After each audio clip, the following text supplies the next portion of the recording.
So, super proud of the hubs. Let's brag on you for a second. Sorry, I'm trying to my stand is not working. Hi, Haley. Hi, Bex, 2683. Hey, guys. Thanks for joining us again. I recognize your names from another time. Anyways, hubs got a promotion. And so, how did I want to celebrate? Number one, with food. And number two, sorry, this is just going to drive me crazy. By hopefully not having to cook. Why is it still showing you so sideways? What am I doing? Sorry, Instagram, we're trying to get Facebook set up. Better? Yes? No? We're going to leave it. So I wanted to not have to make dinner. So I was like, we are going to go out to eat to celebrate. And we only go out to eat maybe like birthdays. And when my parents are in town, would you say that's fair? Mostly. We always disagree on this one. We go out to eat a lot more often than she remembers or likes to admit, especially without me. Just to keep in mind, there's times where she doesn't feel like cooking, and so she'll make the decision to go out and eat. Rarely. And there's times where there's birthdays, it's not dinner. and there's times where there's events, and there's times when there's family in town, but it's rare. We'll agree to say it's rare. So we went out to eat. So anyways, you know how it goes. I mean, it's so nice to not have to cook and clean up, but then it takes longer, so our night is a little behind getting kids to bed and whatnot. And so anyways, if you follow me on Instagram, you can see I did a few Instagram stories. We went to Red Robin. That's one of our favorite allergy-friendly restaurants. Not sponsored, just where we have had good experiences. So I showed what we typically eat, and you can follow along on that. But, since I'm all over the place tonight, it's all that fast food, I guess. I know. So we're going to keep it short because I know it's late for some of you guys. We are Mountain Standard Time, so we're a little bit earlier. But we always start with a little tidbit just to see if there's anything that we have in common with you guys. Did you think of one? No. I forgot. Well, hurry and think. Well, I do one. What tidbit are we doing? Anything about your life. Okay, my tidbit is, I may have shared this on another channel, but I am in the middle of two redheads, and it is true. Redheads totally have tempers, so I think that helped me get more of my laid-back personality because I was a middle child and B in the middle of some fiery tempers, so that's kind of a fun thing. 3 kids in my family. You think of one? I am the oldest of 4. There you go. Since we're talking about kids in the family. Yeah, but tell how many total. No, I'm the oldest of 4. My biological father also happens to have 2 other children. Mm-hmm. I was also adopted into a family of 8, so I was one of 9. But as far as personality-wise, I am the oldest of 4. Yeah, but he's got lots of extras. Okay, so as promised, we are going to talk about... No, I can't leave it on. I can't do it. We're going to talk about EOE. And for those of you joining who might not be familiar with EOE, do you want to say what it stands for? Oh, you can go for that. It stands for Eosinophilic Esophagitis. And I remember when my son was diagnosed, I had to say it like a million times and just practice saying it because it's a hard one to say. And I didn't want to be like, my son has, and trip over it. So if you haven't heard of it, it's okay. It's a rare disease for a reason not a lot of people have. You went to Red Robin tonight as well? How funny. Would you be willing to do it around 9 your time? Oh, so you filmed me on the red hair. We are doing it 9 our time. We're Mountain Time, not Pacific Time, if that makes sense. I know, not a lot of people know Mountain Time because there's not popular states in the Mountain Time Zone, but it is 9 o'clock our time.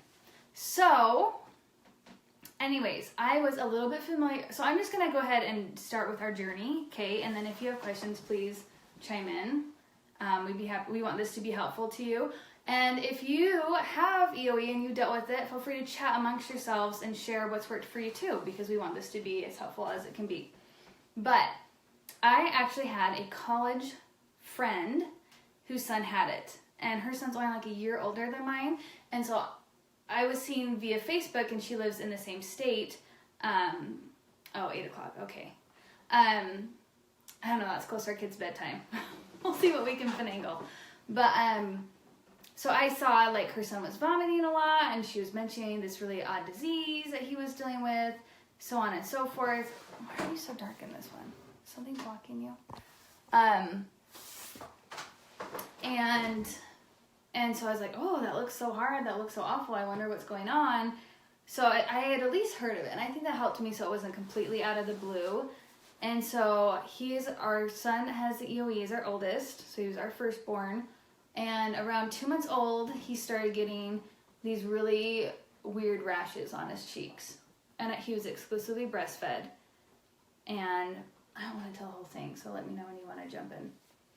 But I'm not sure how much you plan on telling. Well, I don't know. If I forget something, let me know. And so brought it up to the pediatrician, and she was like, oh, and I'm glad. I feel like we lucked out with pediatricians. She wasn't just like, oh, it's just eczema, or wrote me off. She's like, it's probably your diet. It's probably what you're eating. Which I never realized that there could be a correlation. But it makes sense, right? Like what you're eating gets passed through your breast milk. So she had me go on an elimination diet. Now, it was funky. It wasn't like your typical top 8. And to this day, I should ask her why. I didn't know any better.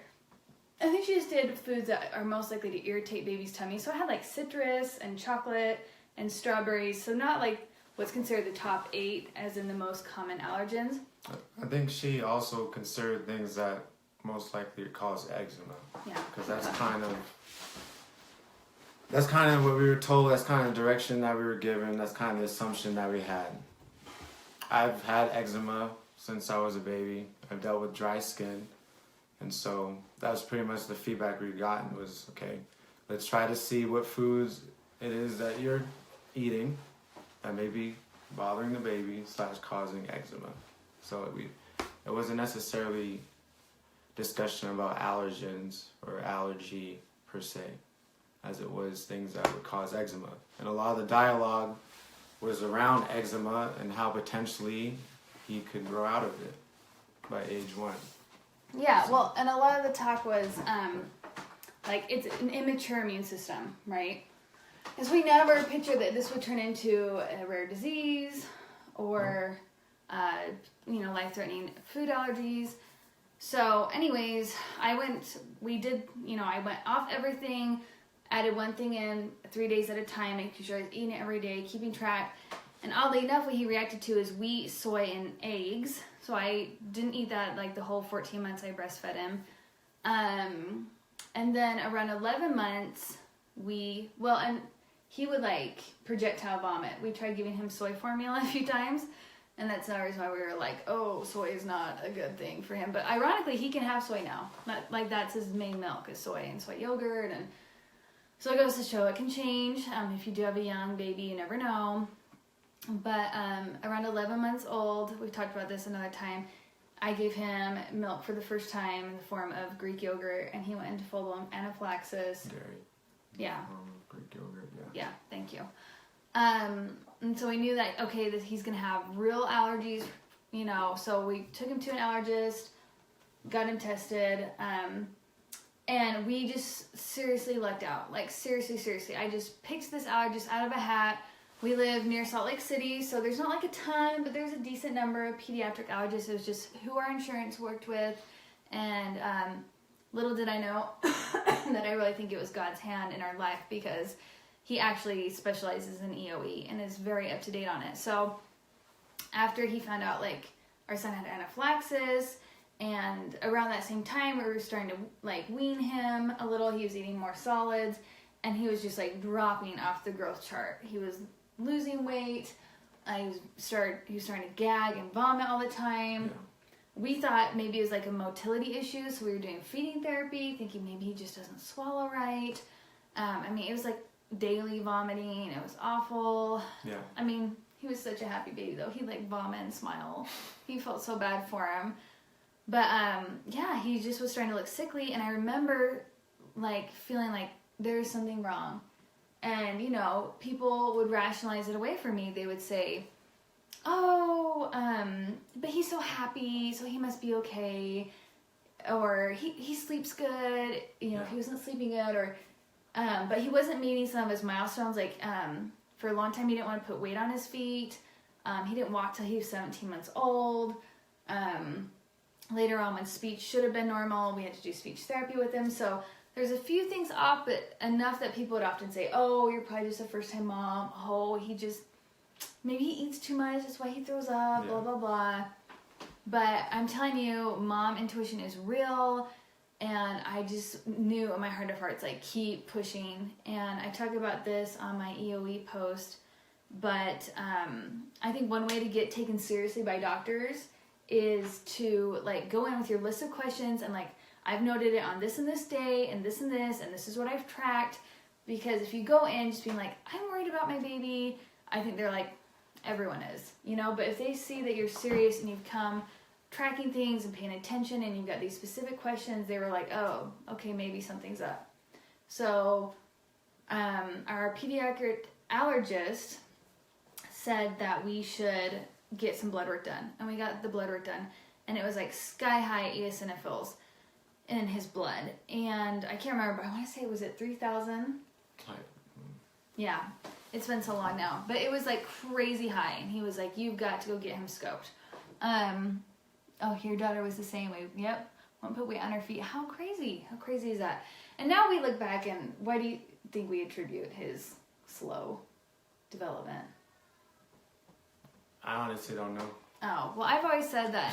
I just, I don't know. I mean, I think in a lot of ways it was different things. I mean, we were first-time parents, and so, but I honestly don't know. I don't know if it was just correlation versus causation, but it is true.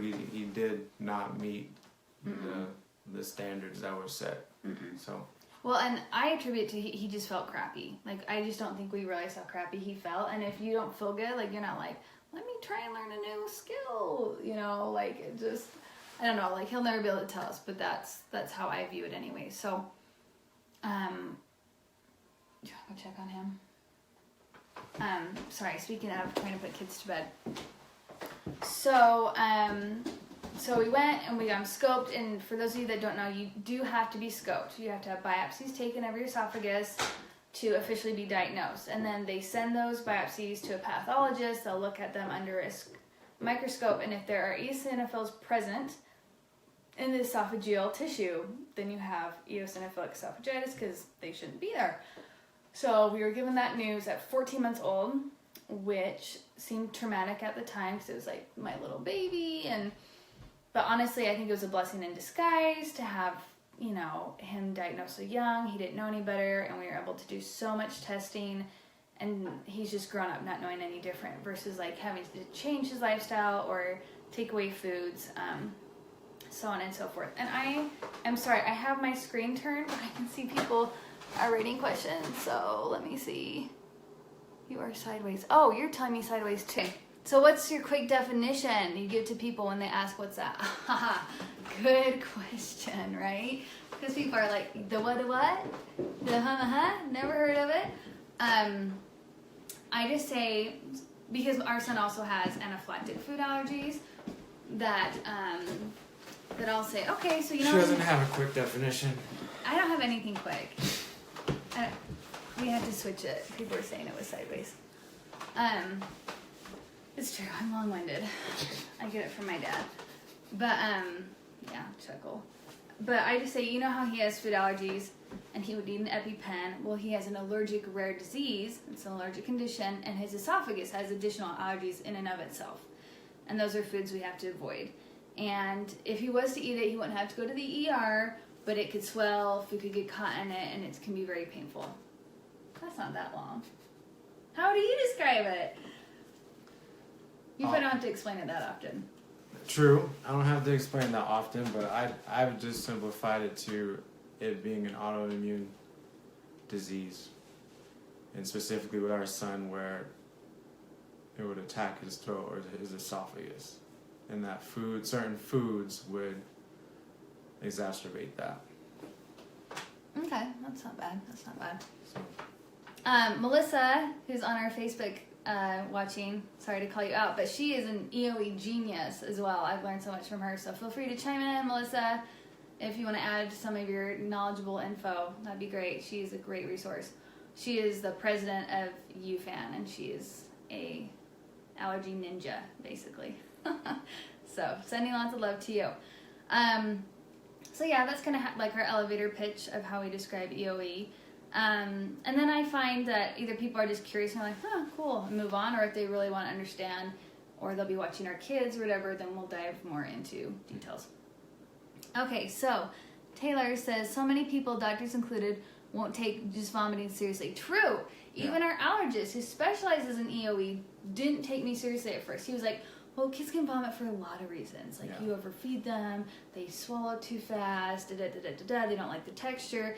But like you said, if you're like, I've been tracking it for 10 days, and every single day, and, you know, these are all of his other symptoms, and just like you say, Taylor, you say, you show up with a binder of medical info, and suddenly they take you seriously. Exactly. Yeah. Exactly. I mean, it's a science world, so they need the data. Yeah. Okay, ooh, that's a super good question. So, my eyes, I think, are starting to go bad. Mitt Hill, 13. At what age did your son start communicating? That was tough. That was probably the only tough thing about him being diagnosed so early.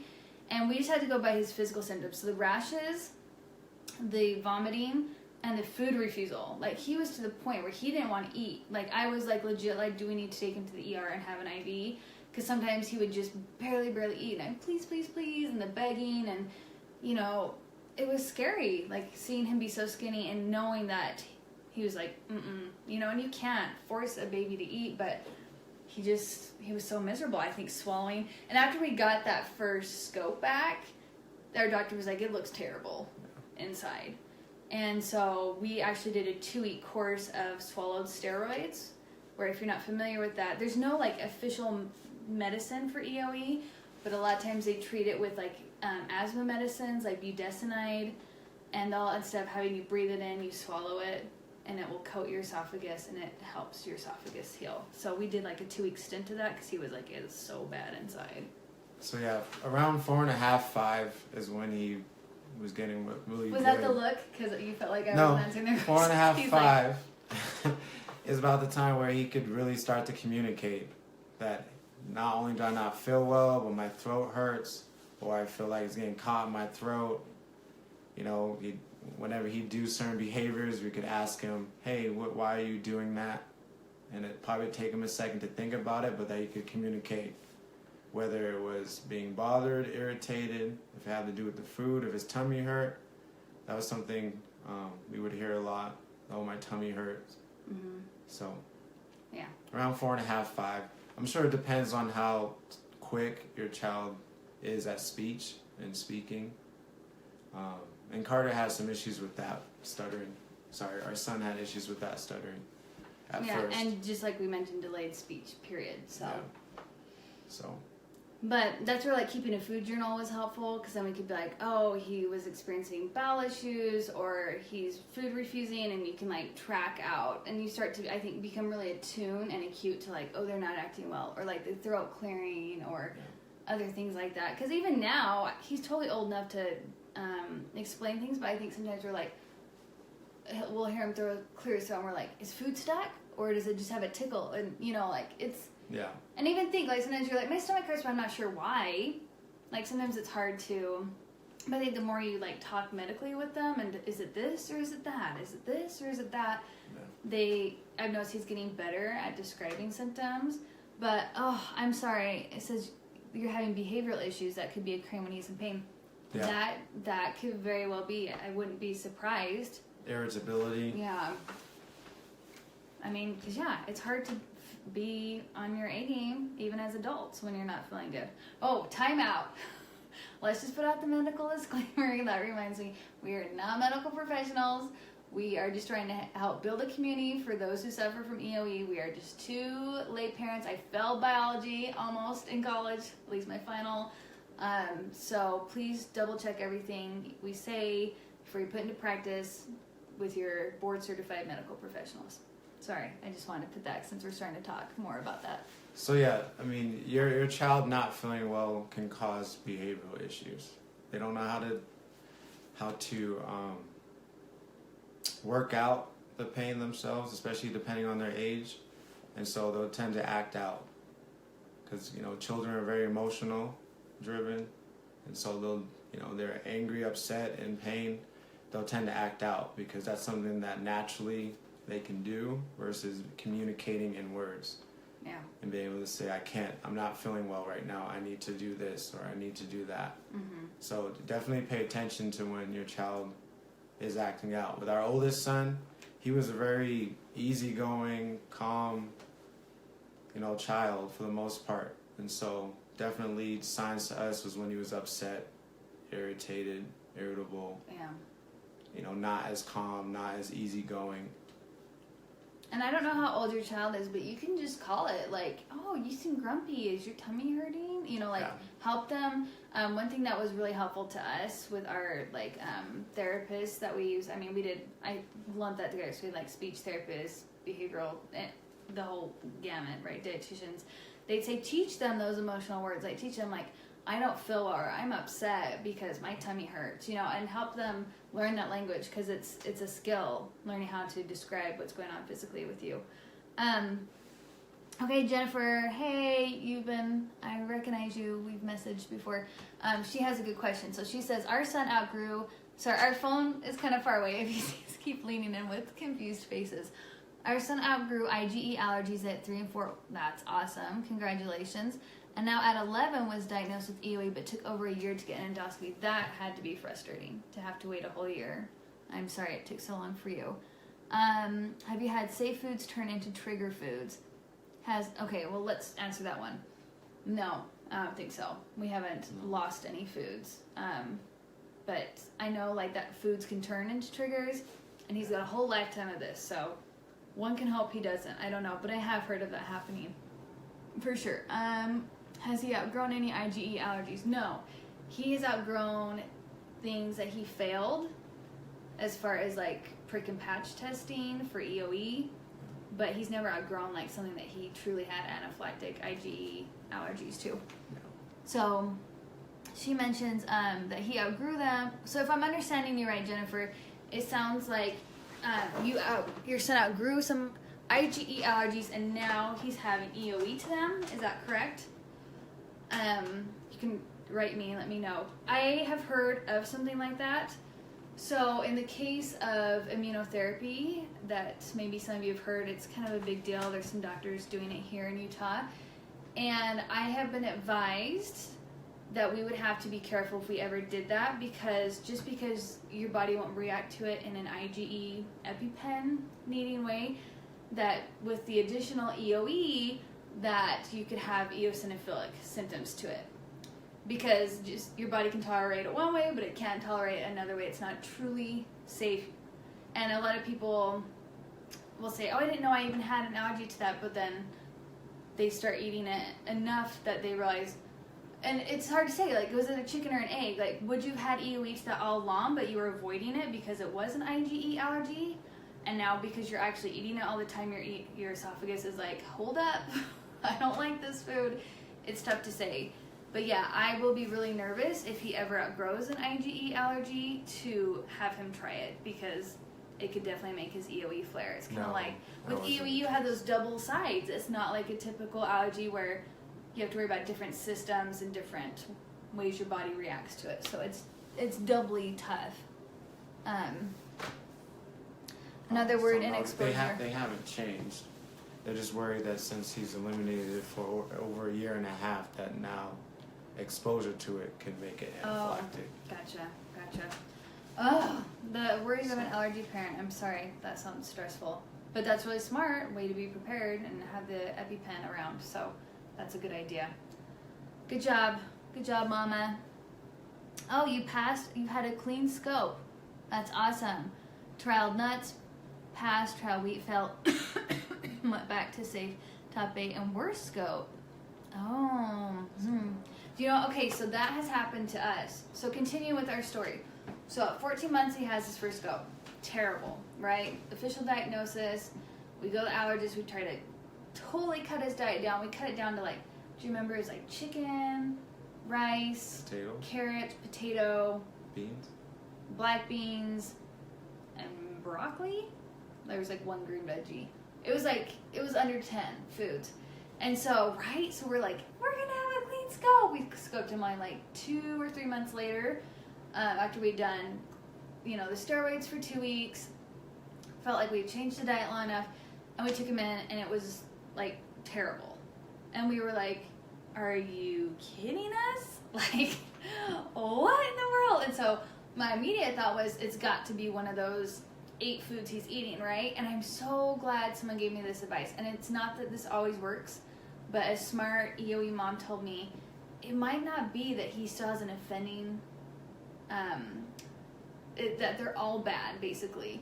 But it might just be that the one food you're feeding him, you're now feeding him all the time because he's so down so few. And so we started paying attention to our food journal, and lo and behold, the green thing, it was spinach. Because I thought, his diet is so limited, and spinach is a superfood, right? And so I was putting it in like everything, like blending it, putting it in smoothies. So he went from maybe having spinach whenever we had a salad to like 3 times a day. And so thank goodness we were able to pinpoint, and because we've been tracking, we were able to be like, I think it's spinach. We pulled it, rashes stopped, clean scope.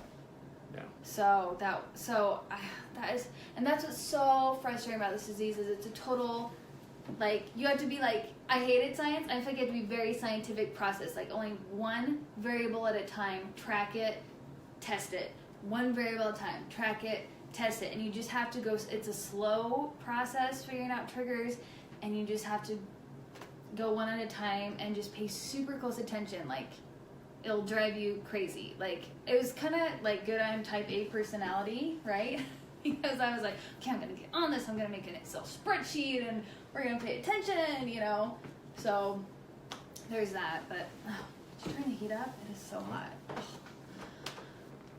I'm in my sweater and I'm dying. Okay, so hopefully that might give you an idea of what to do. He doesn't have any known triggers yet. Oh, that's so tough. He has no outward symptoms. Oh, I've heard of that. I've heard of people being totally asymptomatic. Our son, like I said, he hasn't gotten a rash in a really long time. Do you think that's because we've had clean scopes for so long, or if maybe a rash was more of a baby thing? I don't know. So that was his outward symptom. That was pretty easy to tell. Clearing his throat now as he gets older, I notice he clears his throat more because we tried mustard again, and it'd be like for days. Oh my heck, I felt so bad. So that's hard with no outward symptoms. I've totally known moms that have dealt with that, but we've absolutely considered anything. We've added, Oh, pea protein. Our son can do pea for a while. Pea protein was definitely one of his triggers. Yeah. It took a few years, and then we tested it again, and thank goodness he passed it. You would think peas would be so easy to avoid, but it is in so many vegan things. Vegan mayonnaise, lots of dressing, so pea's a tough one. I feel for you, 100%. Do you find in cold and flu season it gets worse? Yes. Do you think? Yes. What do you think? I think the body's immune system is kind of taxed. I wouldn't say necessarily now, but I think definitely when he was younger, yes. Also, our son has seasonal allergies. I also feel like that was another trigger. So we had to be very careful that when we did our testing that we tried to be aware of the seasonal allergies, which here in Utah, there always seems to be something, whether it's ragweed, whether it's tree, spring and fall. whether it's pollen, and then of course we have this weird winter where things are supposed to be dead, but then one day it's 70 degrees or maybe 50, 60, 50, 60, but the sun is shining, and then boom, the pollen is going off the charts. And it'll snow 2 weeks And later. then it'll snow the next day. So that would also throw us off, especially when we were setting these appointments and trying to be aware of the timing so that we wouldn't have the seasonal allergies causing problems and causing confusion or making it worse. But definitely consider seasonal allergies or environmental type sensitivities. Well, and that's proven, right? Like, they've done studies that you can be swallowing the pollen. So we would only ever scope winter, like November, December. So it wouldn't be the spring, it wouldn't be the fall, just so we could hopefully cross it out. But then you run into, like, right, if they're going to have a cold or a flu, and then you got to, like, cancel the scope. They won't see them, so. It's such a gamble, because, and that's smart. You don't want to go under anesthesia with little kids if, they're already having respiratory issues, because our son also has asthma. Yeah. But, yeah, it's tough. I don't know. I mean, it is hard to know. I guess the only time I ever felt confused when he would have like a cold is if he was like coughing more or like wanting to gag or vomit, because you're thinking, is it just phlegm or is it like EOE? Yeah. But most of the time, I don't know. I don't feel like I noticed too much of a difference. And our son, I think to this day, does not know how to blow his nose. No. So how do you teach that life skill? He will suck in it all. So that was another confusing thing. Is like, okay. Sorry, TMI live. But it would confuse us because we don't know. Like, okay, is this because you are not getting out the mucus that is causing problems versus it's your EOE? Yeah. Or even if him swallowing his own mucus is affecting his EOE. That would always be a problem. Yeah. But yeah, he got in a bad habit of sucking it in, and we've yet to be able to get him to blow Drives me. his nose. It's like nails on a chalkboard. Okay, so you say your son is in preschool and a common cold puts him back for weeks.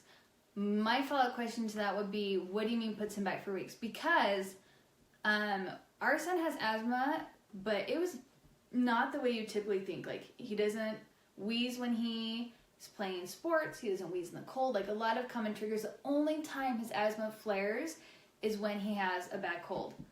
And then it's like his colds will last way longer, and he is like vomiting because he's coughing so hard.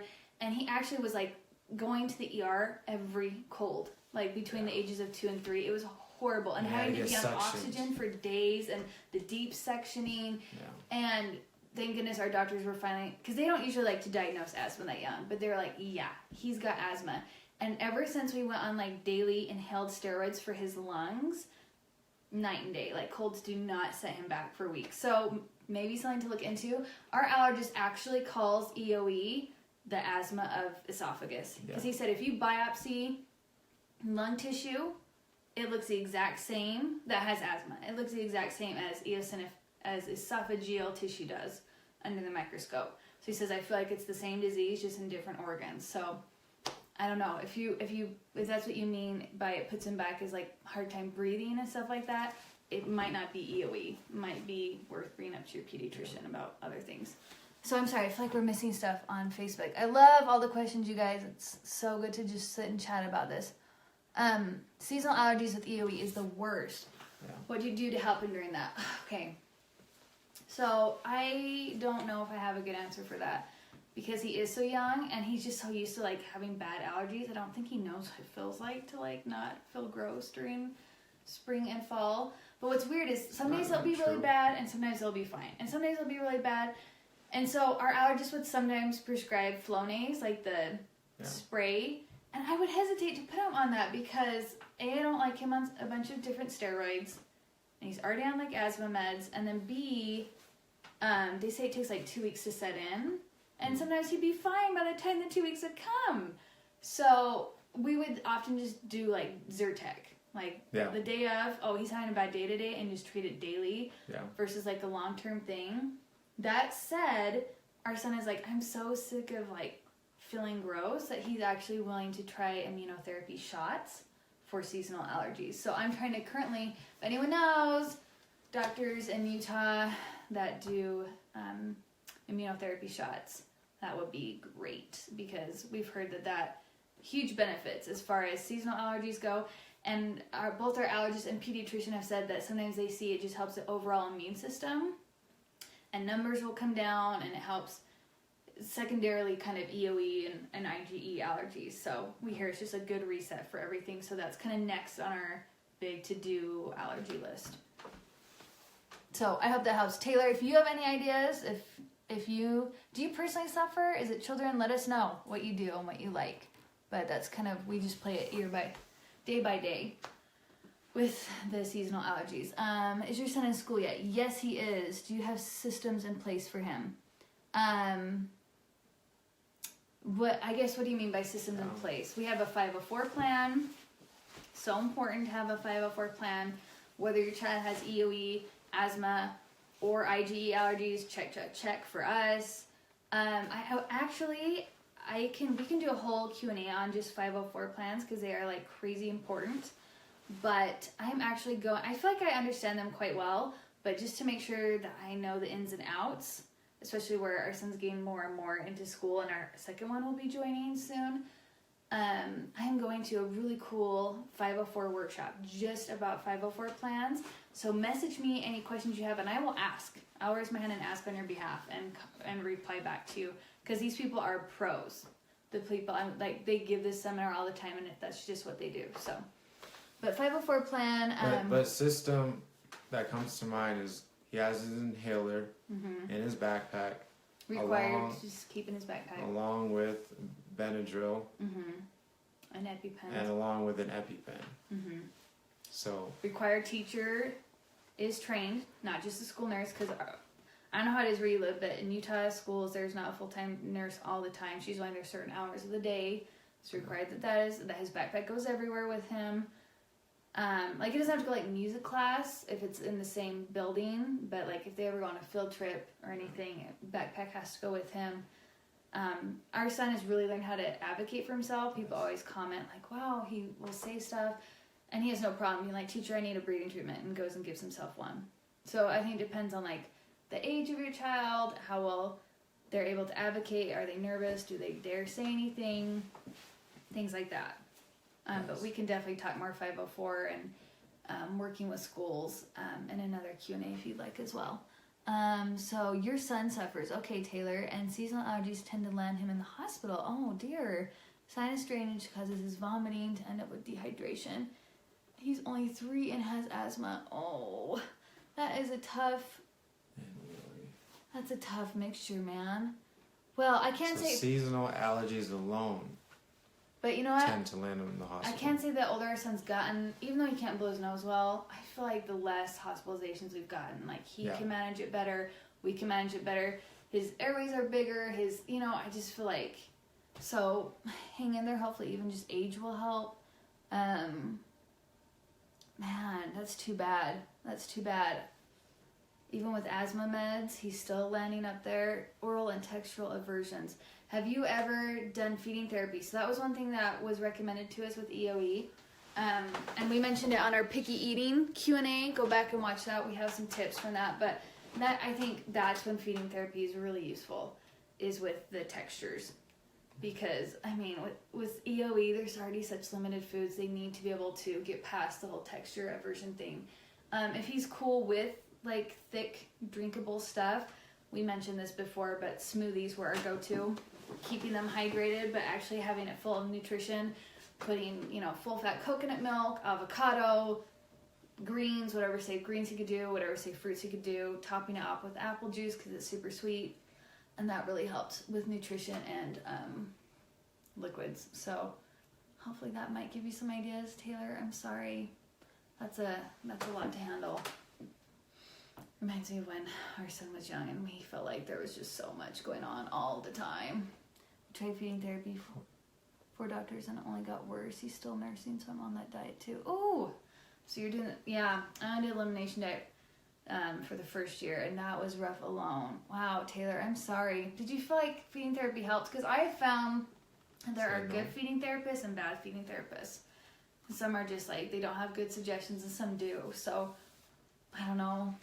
I'm such a picky eater. Oh.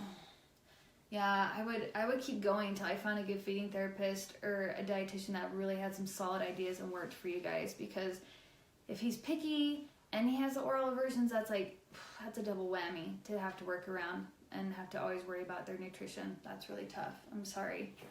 You got your work cut out for you, Mama. Way to stick it out. All I can say, that's tip my hat to you. Tip my hat. Thankfully, I feel the older our son's gotten, the more he likes to eat. He will eat and eat. So hopefully as your child gets older, that will help too. I feel the ones we just saw wanted a feeding tube. Yeah, it can feel like that sometimes. Yeah. Here's the thing. Did you want to say more before you get off? Here's the thing, and I mentioned this in my post about EOE. I hope you guys have all gone and read that. Let me know if I missed something that you'd covered.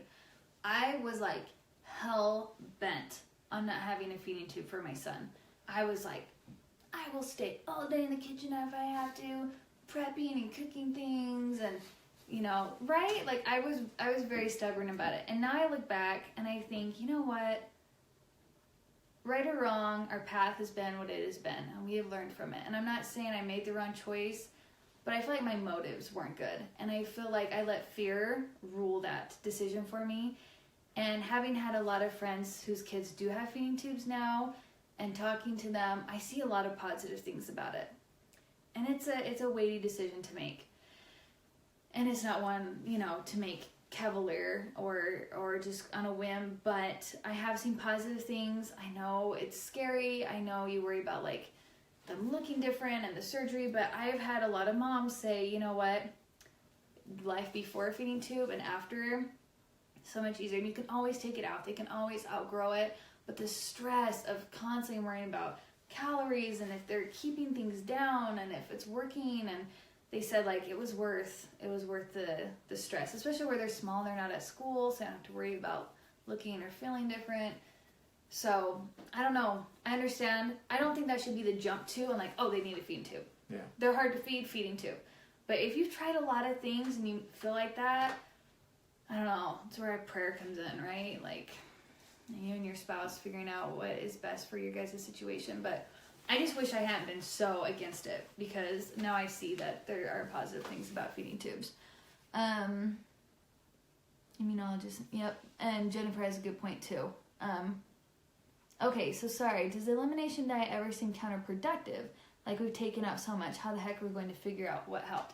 Okay, well that's where that scientific process comes in handy, right? Yeah, it can seem overwhelming. It can seem counterproductive. It can at times seem like, how do you keep track of everything? But it's important that you do keep track You dozed off. and that you do it systematically so that you can get the best results and the most accurate.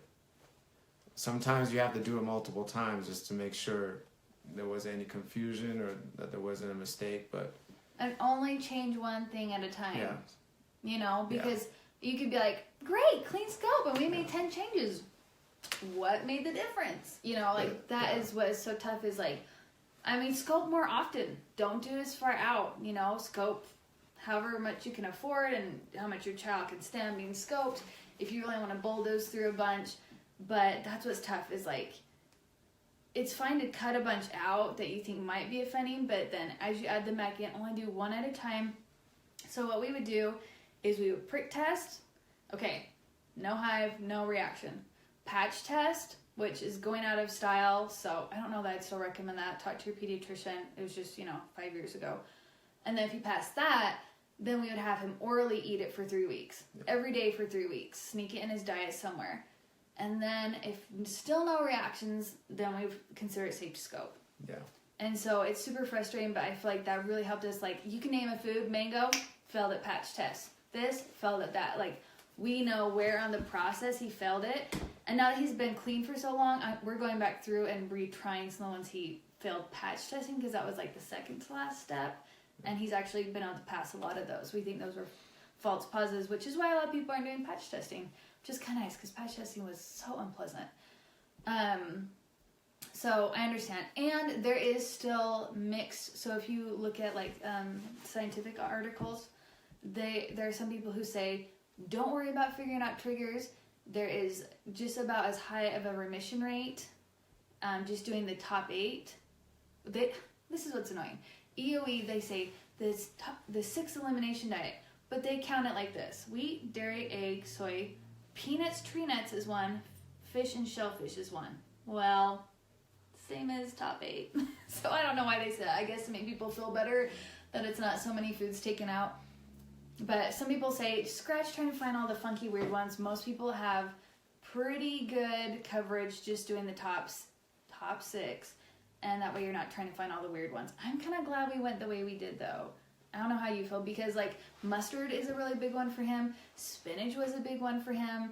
Like pepper bothers him. So I feel like if we hadn't been so picky, we might not have found these weird ones that aren't in the top 8.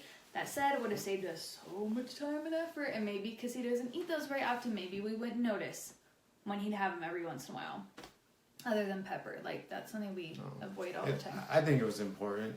You have to take those things into consideration. Your sanity. And sometimes you don't take it into consideration, and then you're wondering why your child is is Why active. are they reacting? Why are So, they reacting? Yeah. keep that in mind. The little things like salt, pepper, mustard, ketchup, condiments. Well, ketchup has like 50,000 ingredients, but Yeah, you know what but I mean.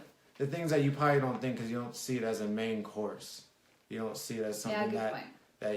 people live off of. You just see it as you sprinkle it on and you add it on. Mm-hmm. You do want You literally have to think of every single everything ingredient that goes in your mouth. And that's something that we learned, or that Megan especially learned when making meals. That's why we don't eat out a lot. You have to consider every ingredient as an individual. And that in meals where you put them together, it can cause a lot of problems if you haven't individually patch tested and tested and all of them. Because then you serve a meal with all these different things and then they react. But you think, well, he passed chicken. Like, chicken shouldn't be a problem. Not realizing that it was probably the pepper. Like the paprika. Or the paprika. Yeah. Or the parsley. The cilantro. Like, there's all these things that we had to learn. And then we had to learn the hard way. That's what had to go back. Okay, we have to redo it. Now we have to make sure it's one by one. But you know what? There's hope. Because we haven't had to test in a long time. Like, from year like 2 to 3, how old, between the time he was 2 to 3 years old, that's like we spent our life in the doctor's office. And I was just like, our insurance covers it right now. I had the time because we didn't have any other kids. We knew we wanted more kids. And if he has to have a bland diet, babies are used to purees anyways. And we just knocked it out. And, now we don't have to do a lot of testing now that he's older. So I'm really glad that we were kind of anal at the beginning. But your time, your sanity, you have to take all that into consideration. There's no right way to go about this disease. It's such an individual disease. That's just the way we chose to handle it at the time. So I don't want anyone to feel shame or guilt if you are going about it differently. You do you. You do what you can do is the best. And we salute that. Well, Jennifer, you're in Boston. That's where I grew up. Dorchester, went to high school in Waltham. Good old Beantown. I know a lot of Cormiers. I'm sure you're not all related, but Cormier is a popular Bostonian name. Oh shoot, I wanted to say something about the ingredients. So you'll notice, like, on my blog, if you're new to joining in, I have a recipe blog, Allergy, Awesomeness, and that's why sometimes, like, a lot of my soups, I will say, like, 2 stalks of celery, parentheses, we don't do celery, but it'd be really good in this, because celery is one he can't do, that you might not, like, it's a vegetable. Like, that was the biggest, like, switch in my mind, is realizing, but it's a healthy food. Like, why can't his body handle it? Like the spinach and the celery, so. MT Hill 13. Yes, Boston is in the house. And you're from Waltham, then they're probably the Cormiers that I know. Who are you married to? Finding a connection here. See? You never Vreeland know. doesn't sound familiar, but Cormier. I graduated 2000. Just turned 36. Yeah, let's not talk about that. Somehow I graduated 2000. I graduated really early. Yeah. Let's put it that way. Yeah. But yeah. Right. Okay, we should probably end soon. Oh my gosh, we went way past. But there's just so much to talk about EOE. So if you have more interest in doing another EOE Q&A, 'cause isn't it just nice to talk it out? Oh, I love being able to talk about this. So you can message me after. I'll try and answer your questions then. But be sure to read through my EOE post, because I really tried to be so detailed and answer things within that. I titled it A Mother and Son's Journey Through EOE. And then we can always do another Q&A. We're trying to do Q&As every week, but we've gotten enough EOE questions, we decided to do its own. So let us know what other topics you want. Yeah, I know Michael. Boys and Girls Club. My wife hears about it all the time. That's where I got all my skills. Yep. What a small Pool, world. ping pong, basketball, you name it. Boys and Girls Club. Sweet. Tell me say hello. What a small world. Okay, we unfortunately couldn't find our son's EOE food triggers. Tried food and elimination diet. We're devastated to not find them. Oh my goodness, that would be so frustrating. And I've heard that. I've heard people who prick testing, patch testing, nothing works. Nothing stands out. So what did you do? Did you just do the top 6 and keep it there? I mean, I have heard that wheat and dairy are the 2 top. Like, just basically probably plan on not ever having those be safe or work out or grow out of. For some reason, those just really irritate or cause eosinophils with people. But darn, that is tough. That is so tough. I don't know what we would have done if we wouldn't have had things pop up. But again, this disease can change, and there is so much research going into it right now. So that is my prayer, right? Like, donate to those causes, cured or app fed, and hopefully along the way they will come up with easier ways than scoping and other ways of figuring out what the food triggers are. But I feel for you. So your top 6, that's what I would have done. If we couldn't have found food triggers, I would have just gone off of that for sure. I'll send him your way. Yes, an EOE Dads group. There you go. There you go. Awesome. Okay. Does that mean we get to play sports? Go back to your boys and girls sports. Okay, he's on Flovent swallowed steroid now. Oh, good. Yep. And see, and there's that too. There's that total option of, so we did the swallowed steroids for just the 2 weeks to help heal him because he was so reactive to food. So we figured we could handle it food-wise. I honestly anticipate that when he gets older, he might want to do swallowed Flovent. When he has more of a say and he wants to like maybe cheat here and there or just not have the 30 foods, just only avoid the IgE foods, I can see him wanting to do the swallowed steroids. But for now, the diet works for us. But I'm so glad. I'm so glad that you found something that worked. Yeah. There's like my uncle, not even blood related, found out he had EOE late in his life. And I honestly think my grandma has it, but she says she doesn't want to get scoped. And he did that. He was like, I am way too old to change my diet. I'm just going to do the swallowed steroid. And he did great. Didn't change his diet at all. I don't know how severe his case was. I mean, I've seen the severest of severe. Like, they can barely tolerate the elemental formula to like, oh, I only have to avoid 2 to 3 foods. It's such a spectrum. Like, you just never know. Your son is 11. Oh, I'm so glad. I'm so glad that works for him. That's wonderful. Cool. Okay, well, thank you guys. I think we're going to, unless there's like a burning question, type fast now. But I think we're going to end it because it is late. I'm sorry we're doing it so late, but our kids would just go bonkers and interrupt us. So we got to wait till they finally go to bed. So thank you for joining us. Thank you. It's so nice to have the feedback. Tomorrow I should be having a new recipe, a skillet jambalaya, top 8 free. So be sure to check that out. Tell your friends, tell your families if you run into other EOE or allergy moms. We'll love for more support, more eyeballs on the site. So thank you for joining us. Did I forget anything? No, thanks. Okay, Megan, Claudie, out. Go to allergyawesomeness.com for all the recipes and the EOE information. Take care, guys. Have a good night. Bye.